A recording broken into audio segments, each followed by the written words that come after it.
Salut, bienvenue dans cette nouvelle capsule. Aujourd'hui, nous vous parlerons des structures de contrôle, plus précisément la structure si, sinon. La structure si, alors, fin si permet de contrôler l'exécution de notre algorithme. On distingue plusieurs formes de cette structure de contrôle, dont la première est la suivante. Alors, on commence notre structure de contrôle avec le mot-clé si, ensuite suivi d'une condition. La condition, quant à elle, est un booléen, c'est-à-dire sa valeur est soit vraie ou alors fausse. Ainsi, après la condition, nous avons le mot-clé alors, c'est-à-dire alors pour signifier si la condition est respectée, alors nous allons exécuter un ensemble de blocs d'instructions. Et pour marquer la fin de notre zone de contrôle, nous allons utiliser le mot-clé fin si. En d'autres termes, cette structure de contrôle voudrait dire si certaines conditions sont remplies ou ne sont pas remplies, alors le programme va exécuter un certain nombre d'instructions. Un exemple serait, si j'ai fait mes devoirs, alors j'aurai une bonne note. Fin si. L'instruction j'aurai une bonne note sera uniquement exécutée si et seulement si j'ai eu à faire mes devoirs. Alors, considérons l'algorithme suivant. Je vais déclarer une variable x de type entier, point virgule. Ensuite, je vais déclarer une variable y de type entier, point virgule. Et je veux également déclarer une variable somme de type entier et je vais l'affecter. Je vais faire une initialisation, d'affecter la valeur 0. Ensuite, je vais utiliser la structure de contrôle si, sinon, alors, pour pouvoir contrôler ce que je vais mettre dans ma variable somme. Si x est supérieur à y, alors je vais modifier ma variable somme. Somme va recevoir somme plus 1. Fin si, point virgule.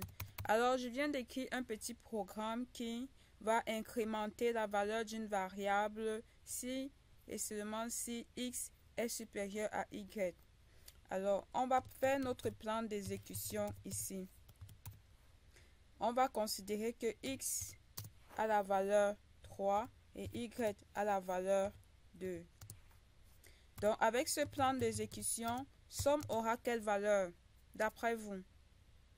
Alors, si on revient ici, si x a la valeur 3 et y a la valeur 2, on va vérifier est-ce que x est supérieur à y. Est-ce que 3 est supérieur à 2? Oui, 3 est effectivement supérieur à 2. Donc, je vais entrer dans cette zone et je vais exécuter cette instruction. À somme, je vais affecter la valeur de somme plus 1. Donc, je vais faire, on appelle ceci une incrémentation. Donc, somme avec quelle valeur? Somme avec la valeur 0. Donc, je suis en train de faire 0 plus 1. Et le résultat de ça, je restocke ça dans somme. Ça veut dire qu'ici, somme aura la valeur 1. Ça, c'est notre plan d'exécution 1. Alors, je vais relancer avec un plan d'exécution numéro 2, dans lequel on aura x qui aura la valeur moins 1 et y qui aura la valeur 5. Alors, dans ce cas ici, moins 1 est supérieur à 5, ce qui n'est pas le cas. Donc, je ne vais pas exécuter toutes les instructions qui se trouvent dans cette structure de contrôle. Du coup, l'algorithme, le processeur va va sauter ceci et va se retrouver ici, fin du contrôle. Donc ici, j'entre dans le contrôle. Est-ce que ça est supérieur à ça? Si ce n'est pas le cas, je termine, je viens à la fin du contrôle. Donc au sorti de cette zone de contrôle-là, quelle sera la valeur donc de somme? La valeur de somme n'aura pas été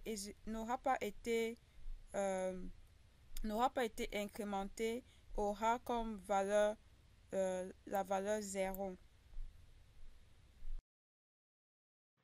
La deuxième forme que nous avons avec la structure de contrôle si, c'est le si, sinon, fin si. Alors avec le si, sinon, fin si, nous avons une autre condition, une autre suite d'instructions à exécuter dans le cas où la première condition n'est pas respectée. Et cela, nous allons l'exécuter dans le sinon. Dans le sinon, ça sera le contraire de la condition qu'on avait au départ.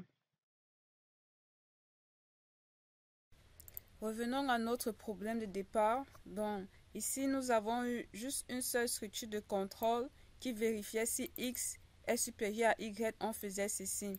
Il n'y avait pas une alternative, une instruction à faire au cas où x était inférieur à y.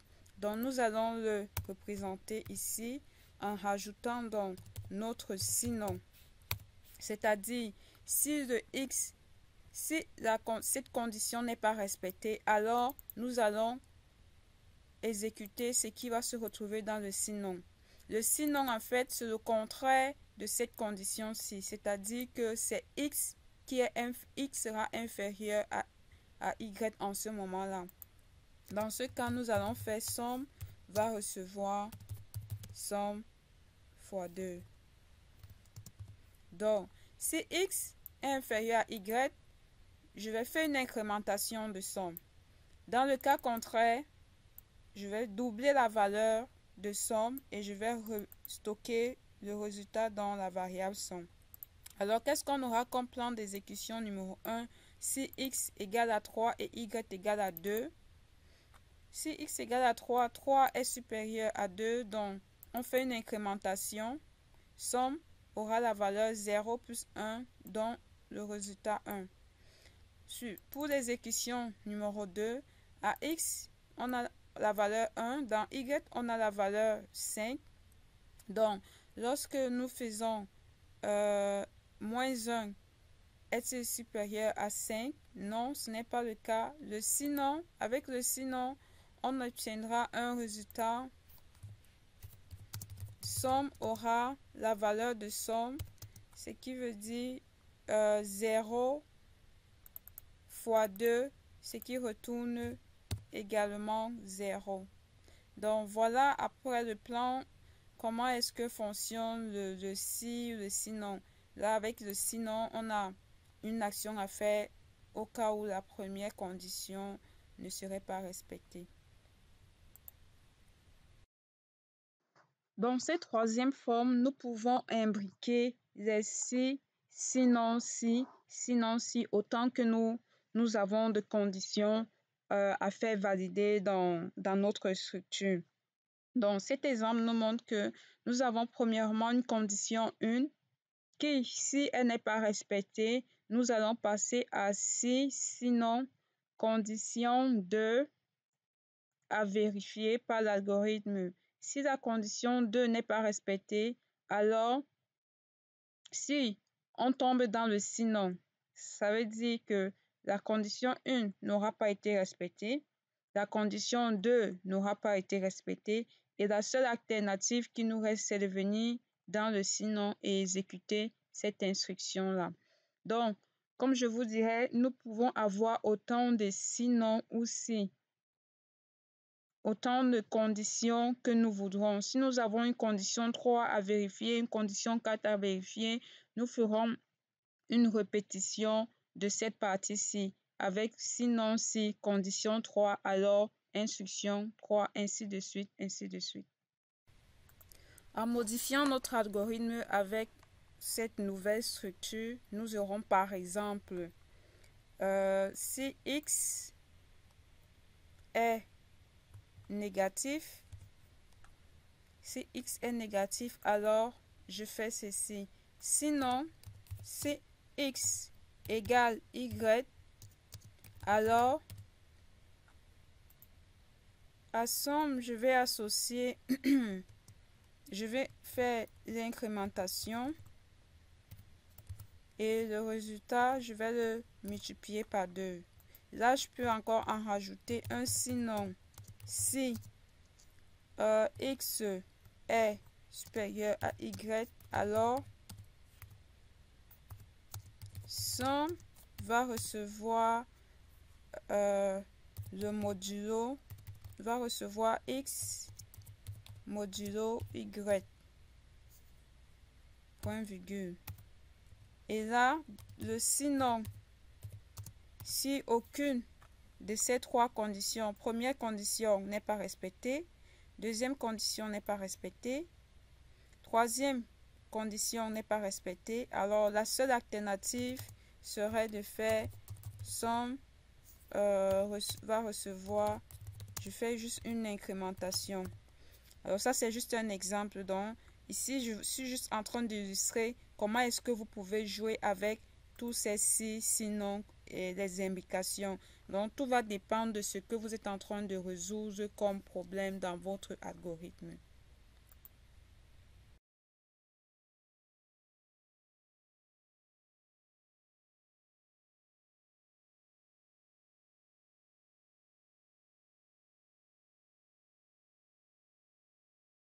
Ainsi s'achève ce cours sur les structures de contrôle si, sinon. J'espère que vous avez bien assimilé le cours. Si vous avez des questions, n'hésitez pas de les mettre en commentaire. Au cas contraire, restez connectés pour de nouvelles vidéos. Merci.